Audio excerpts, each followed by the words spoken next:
Muy bien, saludos a todos. Mi nombre es Fernando Suárez Obando. Yo soy médico genetista. Actualmente soy el director del Instituto de Genética Humana de la Pontificia Universidad Javeriana y dentro de mis actividades clínicas veo pacientes con enfermedades eh, raras o enfermedades huérfanas. Eh, Como veremos durante esta conversación, la mayoría de las enfermedades huérfanas o raras son de origen genético, de tal modo que eh, la mayoría de los casos y familias que analizamos, tanto desde el punto de vista clínico, diagnóstico, terapéutico y pronóstico, son familias y pacientes afectados por enfermedades de este tipo. Importante entonces comenzar con una definición precisa de lo que son las enfermedades huérfanas o enfermedades raras y por supuesto teniendo en cuenta principalmente el contexto colombiano, pero a su vez claro el contexto internacional del cual surgen gran parte de los conceptos a través de los cuales se ha venido construyendo esa noción de lo raro, de lo huérfano en términos de la enfermedad. En Colombia propiamente la definición es una definición que tiene que ver con el número de personas que está afectada por este tipo de patologías, es decir, es una enfermedad basada principalmente en la prevalencia, de tal modo que se trata de un concepto finalmente epidemiológico. En Colombia una enfermedad huérfana es, y está toda la definición completa, es que es crónicamente debilitante, es grave, que amenaza la vida y que tiene una prevalencia menor de 1 por cada 5.000 personas. Esto está consignado dentro de la ley 1392 de 2010 y digamos una modificación que tiene la ley 1438 de 2011. Pero importante entonces que hay una definición eminentemente epidemiológica que se complementa con algunas características clínicas de los pacientes afectados. Como mencionaba en la ley de enfermedades huérfanas 1392 del 2010, en la versión original de esa ley decía 1 por cada 2.000 personas, eso significaba una prevalencia alrededor de 50 por cada 100.000 personas. Pero en la modificación de la ley cambia el número, en la modificación de la ley 1438 del 2011 cambia esa prevalencia a 1 por cada 5.000 personas, que es lo que está actualmente vigente. Eso significa una prevalencia de alrededor de 20 por cada 100.000 personas, si lo normalizamos por cada 100.000 personas. Esa es la definición en Colombia de la enfermedad huérfana. Y es importante recalcar que tiene un marco jurídico de una ley del Congreso de la República, es decir, no solo es una definición en términos epidemiológicos, en términos clínicos, sino que está respaldada por una ley, lo cual es muy importante en el contexto internacional porque no todos los países definen o las enfermedades huérfanas con un contexto, digamos, tan robusto como es una ley de la República. ¿Qué grupos de enfermedades cumplen esa definición? Eso está en otra resolución que sí es del Ministerio de Salud, ya no es de la ley, pero surge de la ley de enfermedades huérfanas como parte de la reglamentación de la misma, y la resolución 5665 de 2018 tiene un listado completo de esas enfermedades, es decir, de las enfermedades que se consideran huérfanas y que cumplen la definición dada por la ley. Eso también es relevante porque la construcción de ese listado atañe a las actividades de las asociaciones científicas que tratan estas enfermedades, como pueden ser las asociaciones de médicos genetistas, las asociaciones de neuropediatras, de subespecialistas en ciertas áreas de la neurología, de la neumología, cardiología, etcétera, que, dada su experticia, construyen este listado, el cual se va actualizando alrededor de cada 2 años y se van incluyendo enfermedades que cumplan tanto con la definición de prevalencia como la definición que sea una enfermedad crónicamente debilitante, grave y que amenace la vida. ¿Cómo se registran esas enfermedades dentro del país? Ya tenemos una definición, ya tenemos un listado oficial de las mismas y estas son un evento de salud pública de suma importancia sobre el cual la vigilancia se encarga del Instituto Nacional de Salud a través del sistema de vigilancia Civigila, y es un evento de salud pública, específicamente el número 342, que es el de huérfanas o raras. Aquí vamos a utilizar indistintamente el término huérfanas raras, aunque ya vamos a explicar un poco. Pero fíjense que hay una definición basada en digamos, una descripción clínica gruesa, una definición por prevalencia, hay un listado oficial de enfermedades huérfanas o raras que se puede consultar, por supuesto, tanto en el Ministerio de Salud como en el Instituto Nacional de Salud, y hay un sistema o un evento de salud pública dentro del Civigila que permite monitorizar, registrar a los pacientes. Esa es la definición que tenemos. ¿De dónde viene esa definición? Es importante porque en el contexto internacional la palabra huérfano y rara puede entrar a veces en conflicto. De hecho, el término aplicado a la medicina ya tiene bastantes años, alrededor de la década del 50 del siglo pasado. Se le atribuía a esta definición de algo que no corresponde a lo que usualmente vemos o a lo que frecuentemente vemos dentro de las patologías o dentro de las enfermedades. Inicialmente se utilizó cuando un nuevo virus, era un virus huérfano, que se sabía poco acerca de él, era sospechoso de que produjera algunas enfermedades. Y el primer ejemplo lo utilizó Melnick en el 54, en donde un nuevo virus aparentemente generaba un tipo de poliomielitis no paralítica, y como no se conocía mucho de él, entonces le decíamos un virus huérfano. Y ahí se introduce ese término. Pero digamos que esa orfandad en términos de la definición tiene que ver con lo raro, ¿no? Con lo infrecuente, con lo que no se conoce adecuadamente. Y ahí se introduce ese término, y pues ustedes recordarán en la historia de la medicina alrededor del 54 es otro de los boom grandes que empieza a aparecer, que es la inmunología y la infectología, y por supuesto hay profundidad en el conocimiento. Eso lleva, digamos, con el tiempo a que el estudio de esas enfermedades raras, infrecuentes, que pueden tener, por supuesto, alguna etiología infecciosa o genética en otros casos, o multifactorial, pues tenga unos sinónimos que a veces hacen que se confundan un poco los términos y no sabemos si estamos hablando de lo mismo. Hay enfermedades raras, hay enfermedades huérfanas, otros en la literatura lo pueden nombrar como trastornos raros o desórdenes raros, o enfermedades ultra raras o condiciones raras, ¿no? Y a veces hay términos, digamos, que son similares, pero no es lo mismo, como las enfermedades discoideas. O cuando la prevalencia es muy baja, entonces lo llamamos enfermedad ultra huérfana. Entonces hay una serie de terminologías que vale la pena tener en cuenta, y la podemos empezar a comparar con algún tipo de referente. Como dije antes, en Colombia una enfermedad huérfana es aquella que es crónicamente debilitante, que amenaza la vida y que tiene una prevalencia menor a uno de cada 5.000 personas. En otros países, por ejemplo en los Estados Unidos, una enfermedad rara se define de otra forma, que es una afección que afecta a menos de 200.000 personas. Es decir, que si uno tuviera un censo de toda la población de ese país, si esa condición afecta a menos de 200.000 personas en referencia con toda la población, entonces la llamaríamos una enfermedad rara. Fíjense que, aunque en términos de la prevalencia entendemos que sea infrecuente, la definición precisa en cada país es diferente. Y en Estados Unidos esa definición tiene mucho más historia desde 1983. Y eso tiene importancia, ¿por qué? Aquí vemos que hay una preocupación por parte de los países, digamos, de ciertos grupos de enfermedades que con el tiempo ha cogido mayor fuerza, ha tenido mayor robustez, y que tardó un poco más en nuestro país en definirse, pero los países, digamos, lo definen en razón a que esas enfermedades tienen un gran impacto. Así sean pocas personas afectadas, hay un gran impacto. Uno puede imaginarse, por ejemplo, un hipotiroidismo congénito. Eso es relativamente infrecuente, pero tiene un gran impacto. Es decir, ¿por qué? Porque genera discapacidad cognitiva, puede generar discapacidad física, es un impacto para la familia, requiere un tratamiento crónico, un seguimiento, una serie de intervenciones de rehabilitación, etc. Por tanto, a pesar de que tiene una prevalencia baja, necesita un tratamiento y un manejo multidisciplinario y crónico, lo cual le da un impacto. Y en Estados Unidos, precisamente, digamos, ese concepto se consolidó y generó el Acta de Medicamentos Huérfanos, que tiene que ver con ese origen que veíamos antes, de que enfermedades que no se sabía si eran virales o no y producían, pero además que no tenían tratamiento. Entonces eso genera, digamos, un movimiento interesante alrededor del cual de esas enfermedades se generan estímulos para que se creen medicamentos que puedan mejorar ciertas enfermedades. Y esa, digamos, esa definición inicial en el 83 en Estados Unidos tenía que ver con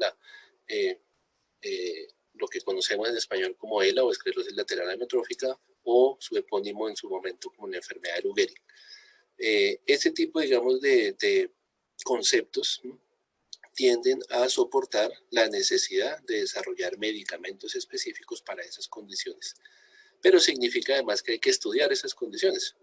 Y esa es una de las grandes complejidades, dado que aun cuando se reconozca como definición y como enfermedad, pues es muy difícil no diagnosticar algo que rara vez ve. Por tanto, necesita una metodología de estudio y de aproximación, porque pocas personas conocen del tema o por lo menos les interesa, y a su vez quienes desarrollan medicamentos para este tipo de enfermedades, pues no tendrían en ese sentido mucho estímulo para hacer los desarrollos y la investigación. Entonces, esos conceptos, digamos que recogen la necesidad de conocer la enfermedad y, por supuesto, responder a esos pacientes con tratamientos. Pueden ser farmacológicos o no farmacológicos, pero implican, por supuesto, que se conozca. Si esto, digamos, lo llevamos ya no solo a un referente como es Estados Unidos, sino al mundo entero, también la definición cambia alrededor del mundo. En una definición hecha por el ISPOR, en donde se recogen las terminologías de enfermedad rara alrededor del mundo, existen muchas definiciones, tantas definiciones casi como países hay y como entidades que se encargan de esos estudios en cada uno de los países. Y en esta revisión del ISPOR, se encuentran que hay más de 1.100 agencias encargadas de estos temas alrededor de diferentes jurisdicciones o países, y se generan en este estudio un listado de alrededor de 296 definiciones de lo que es una enfermedad huérfana o rara.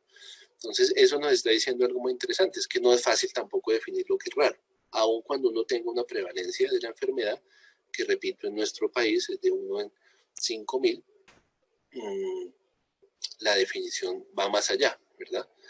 Y en este estudio de ISPOR, el término que más frecuentemente definió la enfermedad como rara, atañe, digamos, al uso precisamente del término de la enfermedad como una enfermedad huérfana, ¿no? Es decir, que sobre el cual no hay mucho conocimiento o no hay un significado claro. Entonces, si uno mapea esas definiciones alrededor del mundo, encuentra múltiples formas de decir lo mismo, pero que tiene implicaciones finalmente en la práctica. Eso, insisto, es importante conocer esa definición en donde uno esté, donde ya tenemos la nuestra aquí en Colombia, pero significa que a la luz del conocimiento de las enfermedades, una enfermedad que puede considerarse, llamémoslo rara en el sentido de que no la conocemos, puede que no sea rara en términos de prevalencia, es decir, es más frecuente aun cuando no la conozcamos, o viceversa, enfermedades que podrían ser muy conocidas, pero no necesariamente raras. Entonces, esa cantidad de definiciones sobre la prevalencia alrededor del mundo, entonces también cambia. Y lo ideal es, digamos, que esas definiciones por lo menos se normalicen con un denominador de cada 100.000 personas, que es el cual los médicos entendemos que el impacto de una enfermedad, ¿no? Por ejemplo, muertes violentas, tantas por 100.000 personas, muerte perinatal del niño o mortalidad materna, cualquiera de las dos, pero sobre 100.000 personas, porque eso normaliza y nos permite hacer comparativos con otros países, aun cuando las definiciones de fondo sean diferentes. Entonces, en los mapeos lo que uno ve es precisamente que para cada uno de los países hay definiciones diferentes, números diferentes, pero que al ser normalizados por cada 100.000 personas nos da la idea de lo que cada país cree que es raro. Por ejemplo, en Rusia sería cada 19 casos por 100.000 personas versus Colombia, que es 50 por cada 100.000 personas. Entonces, en ese sentido, nuestra definición sería un poco más incluyente. Entre más pequeño sea ese numerador, menos personas estarían incluidas dentro de la definición, y por tanto enfermedades que sean, digamos, raras, poco conocidas, podrían quedar excluidas de la definición propia de enfermedad rara o enfermedad huérfana. En Estados Unidos esa definición sería 64 por cada 100.000. Comparado nuevamente con Colombia serían 50 por cada 100.000. Entonces es interesante, digamos, cómo cada país toma esa decisión, y el hecho de cambiar la definición tiene un impacto. Entonces, como les decía en el texto original, en la 1392 del 2010 decía 1 por cada 2.000 personas, que da una definición de 50 por cada 100.000. Pero si eso se modifica, pues hay un cambio en las proporciones. Si uno además lo mapea en términos de proporciones, entonces el tamaño del denominador hace que ese numerador, obviamente entre más pequeño, genera una proporción menor de lo que es cada uno de los países, y uno lo puede representar de varias formas, de tal modo que la proporción de casos por población cambia en razón a la población de cada país. Y esa definición, como les digo, si en Colombia, por ejemplo, que teníamos una definición original de 1 en 2.000 y la cambiamos a 1 en 5.000, pues eso genera que se excluirían ciertos pacientes y se incluirían otros sobre los cuales se conoce nueva prevalencia. Entonces la original, insisto, la definición era 1 de cada 2.000 personas, pero si yo cambio esa definición y digo ahora que Colombia tiene 1 por cada 5.000, la proporción de casos respecto a la población general va a ser menor, y eso tiene un impacto porque dificulta la detección de las mismas. Entonces uno podría nuevamente comparar todas las definiciones por casos por 100.000 y vemos que en Colombia esa definición hace que se abarquen relativamente, entre comillas, insisto, pocos grupos de enfermedades, dado que la definición tiende a ser restrictiva. Si la definición fuera más amplia, pues obviamente las enfermedades van a ser mayores. Digamos, comparado con otros países, nuestra proporción de casos por población en términos de prevalencia implica estrategias de búsqueda, ¿verdad? Y esas estrategias de búsqueda pues están dadas por la definición. Entonces tenemos que en Colombia tendríamos los 20 casos por cada 100.000 en relación a una definición de prevalencia de un caso por cada 5.000 personas, y nos da, digamos, un comparativo frente a las otras definiciones que pueden existir en el mundo. Si uno lo mira con un ejemplo particular, llamemos alguna enfermedad de estas infrecuentes, por ejemplo el síndrome de Treacher-Collins, que es un síndrome de malformaciones congénitas, principalmente orofaciales, de pabellones auriculares, microretrognatia, microtia, apéndices preauriculares bilaterales, veríamos que tiene más o menos una prevalencia de 1 en 100.000, es decir, que quedaría incluida dentro de la prevalencia límite de 1 en 5.000 de nuestra definición. Pero si uno busca en la literatura, puede haber otros reportes que digan que la misma enfermedad tiene una prevalencia de 9 en 100.000. Para nosotros seguiría estando incluida entre las enfermedades huérfanas.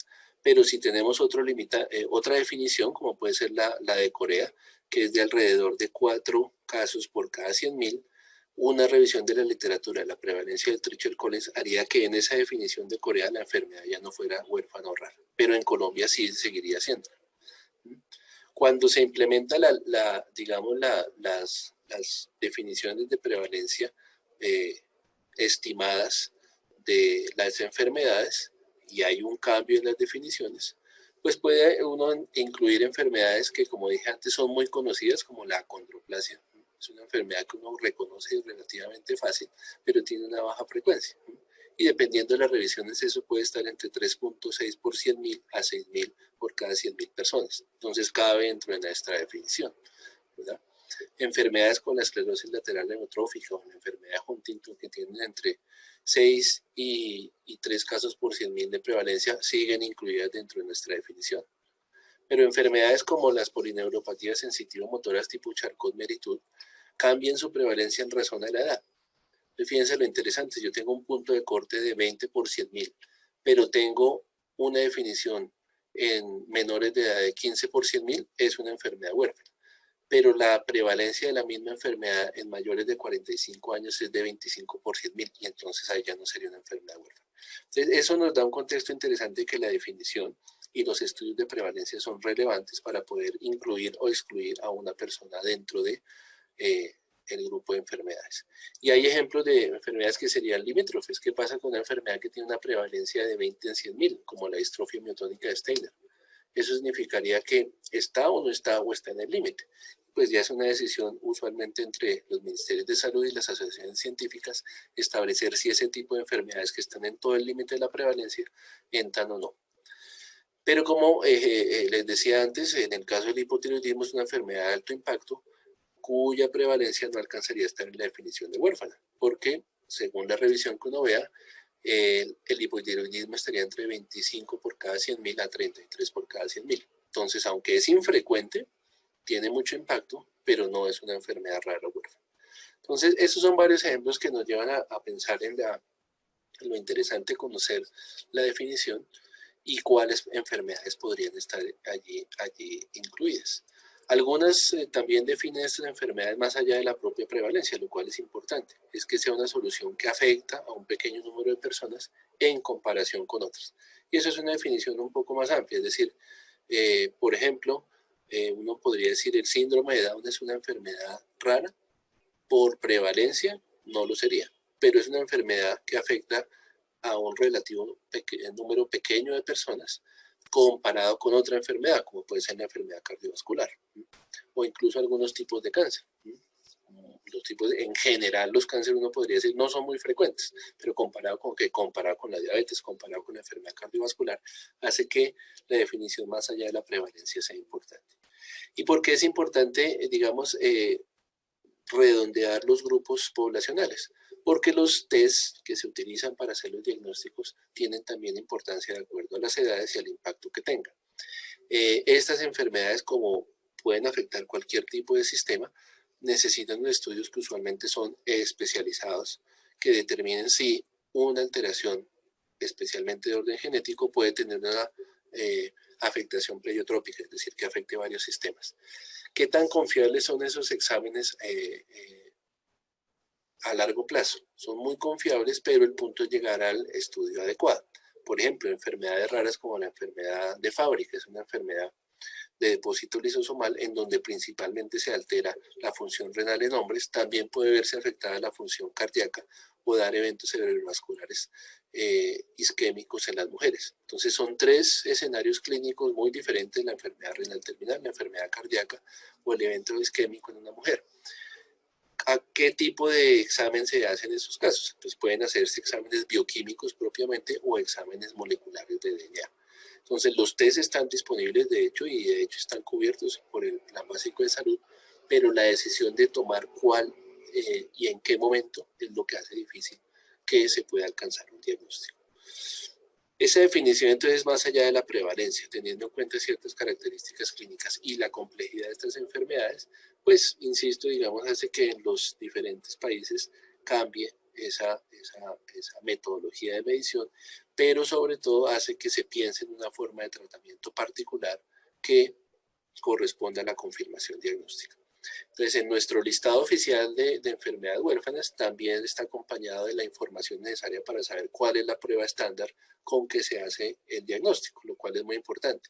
Entonces, es importante que, digamos, todos los médicos conozcan ese tipo de listados, dado que, aunque tenemos la definición de ley, también tenemos el listado de las enfermedades, y en el listado de las enfermedades están los gold estándar para hacer el diagnóstico.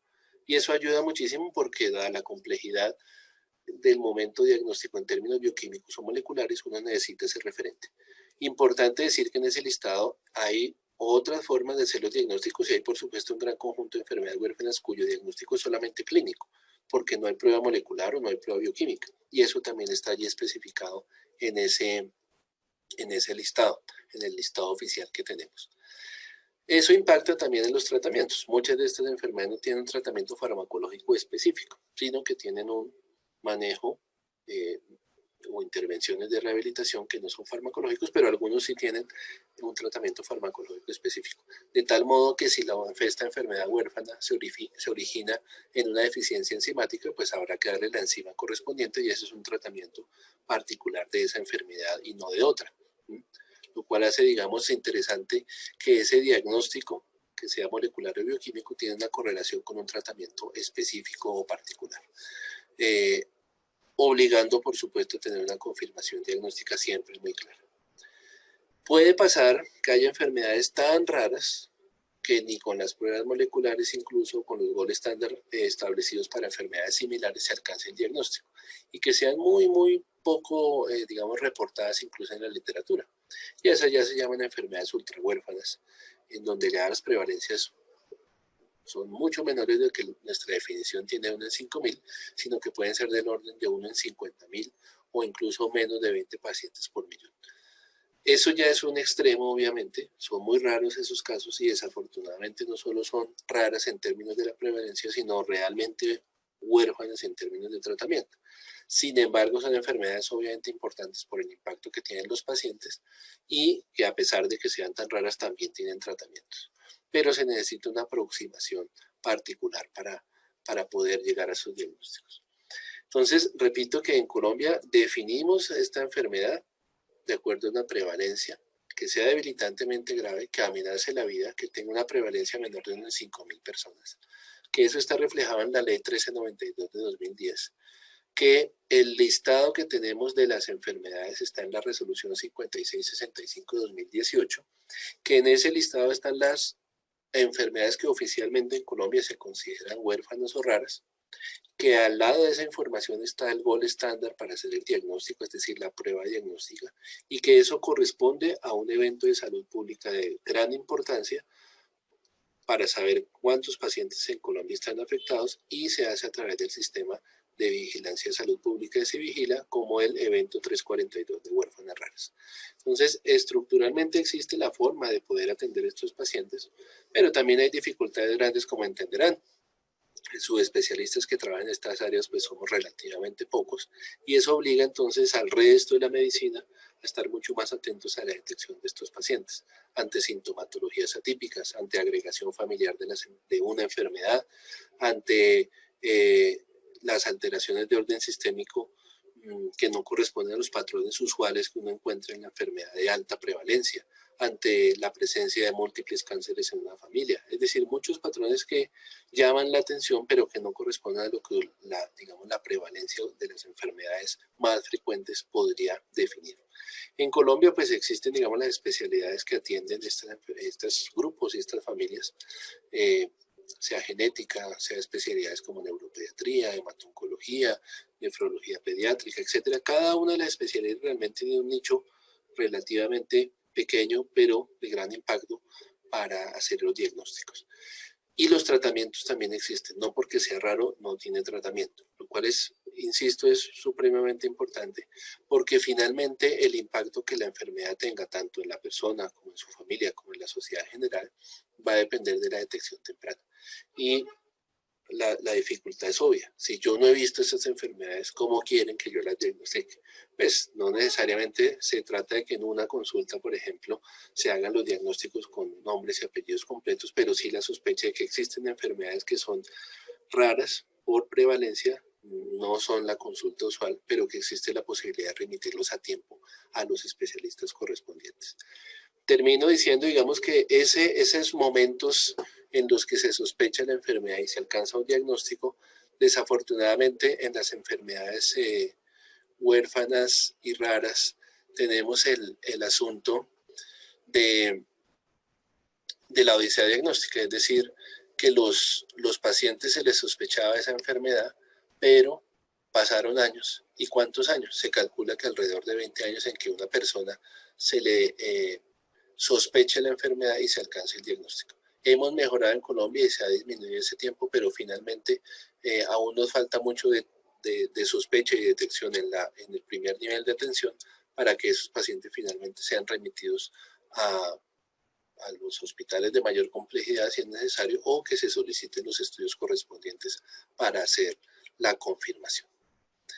Bueno, les agradezco muchísimo y espero por favor que piensen mucho más en las enfermedades huérfanas, porque hay muchos pacientes que necesitan una atención a tiempo. Muchas gracias.